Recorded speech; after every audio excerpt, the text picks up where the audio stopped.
അമ്മ എന്തുകൊണ്ട് വിശേഷം? സുഖമല്ലേ? നല്ല വിശേഷം, സുഖം, പരമസുഖം. പുതിയ സിനിമയുടെ പേരെന്താണ് ഇപ്പോൾ അഭിനയിച്ചുകൊണ്ടിരിക്കുന്നത്?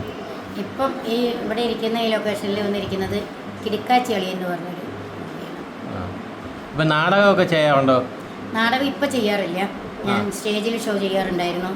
അതിപ്പം കുറച്ച് നാളായിട്ടില്ല. അതായത് ഞാൻ ചെയ്യാനിട്ടല്ല, സ്റ്റേജ് ഷോ ഇപ്പം അങ്ങനെ ഇല്ലാന്ന് തോന്നുന്നു. ഇപ്പം എല്ലാം ചെറുപ്പം പിള്ളേരാണ് ചെയ്യുന്നത്. എനിക്ക്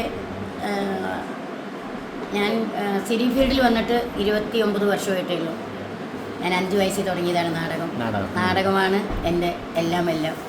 ഇന്ന് സിനി ഫീൽഡിൽ വന്നിട്ട് ഞാൻ എന്തെങ്കിലും ഒന്നായിട്ടുണ്ടെങ്കിൽ അതെനിക്ക് നാടകത്തിൽ നിന്ന് കിട്ടി. ഈ നാടകത്തിലും സിനിമയിലും അഭിനയിക്കുന്നത് തമ്മിലുള്ള വ്യത്യാസം എന്താണ്? ഒരുപാട് വ്യത്യാസമുണ്ട്, ഒത്തിരി വ്യത്യാസമുണ്ട്. സിനിമയിൽ നമുക്ക് എത്ര വേണമെങ്കിലും കട്ടിട്ടേക്കം പറയാം. ഒരു ദിവസം രാവിലെ തൊട്ട് വേണമെങ്കിൽ ഒരു ഒറ്റ ഡയലോഗ് വേണമെങ്കിലും എടുക്കാം. പക്ഷേ നാടകത്തിൽ അത് പറ്റില്ല. നാടകത്തിൽ നമ്മൾ നിന്നിട്ട് ഞാൻ ലക്ഷക്കണക്കിന് ജനങ്ങളാവും ഇരിക്കുക. പൂരപ്പറമ്പിലൊന്നും എനിക്ക് പറയുകയും വേണ്ട. വളരെ നല്ല സുബോധത്തോടു കൂടിയായിരിക്കും പൂരപ്പറമ്പിൽ എല്ലാവരും വന്നിരിക്കുക. ഒരു ഡയലോഗ് എങ്ങാനും തെറ്റിക്കഴിഞ്ഞാൽ സിനിമയ്ക്ക് നമുക്ക് കട്ട് ചെയ്ത് നമുക്ക് ടേക്ക് എടുക്കാം. ഇത് ഒരു ഡയലോഗ് തെറ്റിയാൽ അവർക്കറിയില്ല നമ്മളെ കാലിന് 5 ഇഞ്ച് ചെരുപ്പാണ്, എൻ്റെ കാലിന് 5 ഇഞ്ച് ചെരുപ്പാന്ന് അറിയില്ല. അവർ 7 ഇഞ്ചോ 9 ഇഞ്ചൊക്കെ ആയിരിക്കുള്ളൂ. അതാവും വാരി എറിയുക. അത് നമുക്ക് കഴുത്തിൽ മാലയാക്കി ഇടാൻ പറ്റും. അത് കാരണം നാടകം എന്ന് പറഞ്ഞാൽ അത് യഥാർത്ഥ കലയാണ്. ഇതുപോലെ കട്ടില്ല, ടേക്കില്ല, റീടേക്കില്ല, ഒന്നുമില്ല. അതാ യഥാർത്ഥം. ഞാൻ ഇന്നും നാടകക്കാരി എന്ന് പറയണതിൽ എനിക്ക് യാതൊരു നാണക്കേടുമില്ല, അഭിമാനക്കുറവുമില്ല. ഇപ്പം എല്ലാവർക്കും നാടകത്തിൽ നിന്ന് വന്നവരോട് പലരും ഞാൻ നാടകം ചെയ്തിട്ടുണ്ട് ഒരുമിച്ച്. അവർ ഒരു എണ്ണത്തിൽ പോലും പറയില്ല ഞങ്ങൾ നാടകത്തിൽ നിന്ന് വന്നതാണെന്നുള്ളത് പറയില്ല. ഞാനൊരു പ്രാവശ്യം എന്നെ നാടകം വരുമ്പോൾ ഇപ്പോഴും എന്നെ നാടകത്തിന് തിരികൊളുത്താനും കോമ്പറ്റീഷൻ വരുമ്പോൾ ഒക്കെ എന്നെ വിളിക്കാറുണ്ട്. ആരും വിളിച്ചില്ലെങ്കിൽ നാടകം ഉണ്ടെന്ന് പറഞ്ഞാൽ ഞാൻ കാണാൻ പോകും. ഒരു അടുത്തൊക്കെ ഞാൻ എൻ്റെ കുളപ്പുള്ളിയിൽ നിന്ന് പാലക്കാട്, ചെറിയപ്പള്ളിയിൽ നിന്ന് പാലക്കാട് നാടകം കാണാൻ പോയിട്ടുണ്ട്. ചെറിയപ്പള്ളിയിൽ നിന്ന് കൊട്ടാരക്കര നാടകം കാണാൻ പോയിട്ടുണ്ട്. എൻ്റെ കൂടെ അന്ന് അഭിനയിച്ച കുട്ടികളായിട്ട് അഭിനയിക്കുന്ന നാടകം വന്നു ഞാൻ കാണാൻ പോയിട്ടുണ്ട്. ഇന്നും നാടകം എനിക്ക് വലിയ എന്താ പറയുക, എൻ്റെ ഒരു ഏറ്റവും വലിയൊരു സമ്പത്താണ്.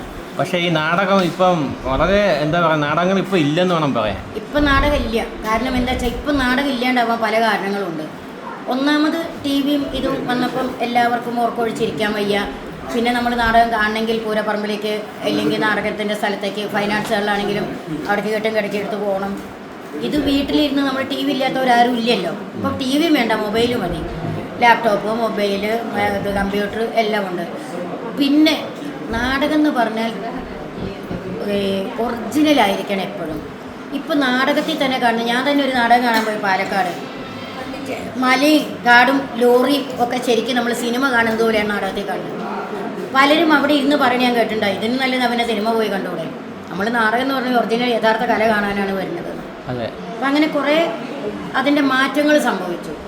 പിന്നെ ആർക്കും പോയി കാണാനുള്ള സമയം കണ്ടെത്തുന്നില്ല ആരും. പക്ഷേ അതാണ് യഥാർത്ഥ കല എന്നും അതിൽ നിന്ന് നമുക്ക് പലതും മനസ്സിലാക്കാനുണ്ട്.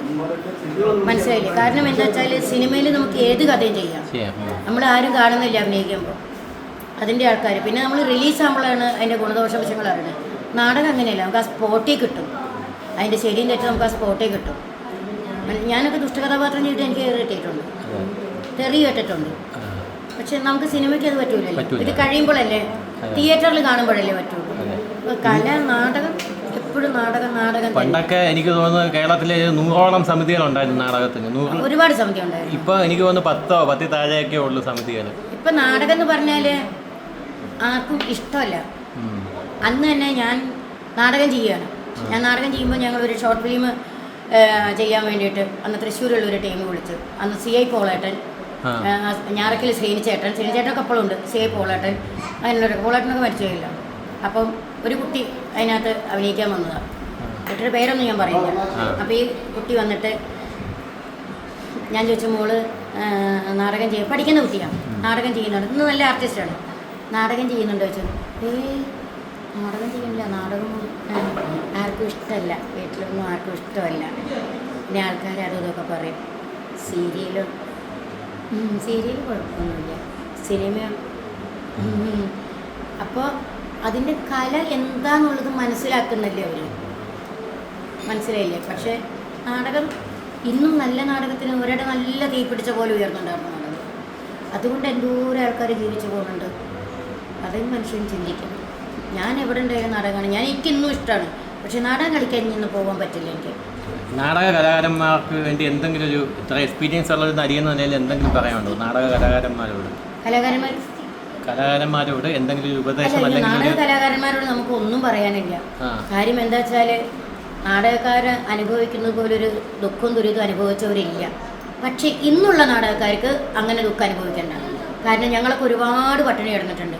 ഇന്നുള്ളവർക്ക് അതൊന്നും വേണ്ട, നല്ല ഭക്ഷണങ്ങളുണ്ട്, സാമാന്യം പേയ്മെൻറ്റുണ്ട്, നല്ല ഒരു ഇതാണ്. പക്ഷേ നാടക കലാകാരന്മാരോട് ഞാൻ എന്ത് പറയാനാണ്? കാരണം എന്താ വെച്ചാൽ ഞാൻ അതുപോലെ ഉറക്കമൊഴിച്ച് പട്ടിണി കിടന്ന് കഷ്ടപ്പെട്ട് നാടകത്തെ കളിച്ചു വന്നതാണ്.